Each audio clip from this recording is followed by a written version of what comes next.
Hey there! I'm jumping in with some extra content for the recorded version of this webcast. This wasn't part of the webcast, but after the webcast, I was doing some experimenting and thinking, and I think this is important to cover. We are going to talk about and do some demos of how recompile hints get handled by automatic plan correction, but then also how you are still able to manually force a plan in query store if you want to, if it has a recompile hint, and why those are different.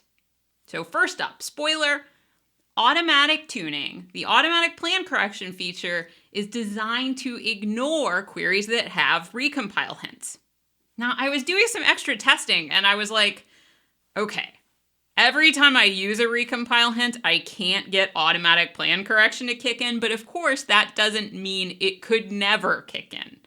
So I asked for some help, and I'm very thankful to Jovan Popovic of Microsoft, who sent me an email and explained to me that this is on purpose, that in fact, automatic plan correction is designed to ignore queries with recompile hints, because when we add a recompile hint, what we're saying is, I don't want to use a cached plan or reuse a plan for this query.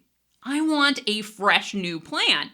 And if automatic tuning kicked in and said, oh, I'm not going to give you a fresh plan, I'm going to force you to use a plan that I already have around, that would be changing the expected behavior. That would be violating the essence of the recompile code. So the automatic plan correction feature isn't going to jump in and auto-tune queries with recompile hints.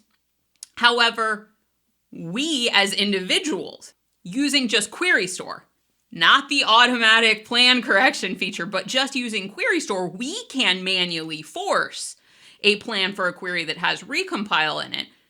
And that is allowed because we are demanding that behavior. We are the owners of the code, and just like taking the recompile hint out, we are allowed to force it manually. It's just not going to do it for us. So let's dive into a demo and take a look at this in action.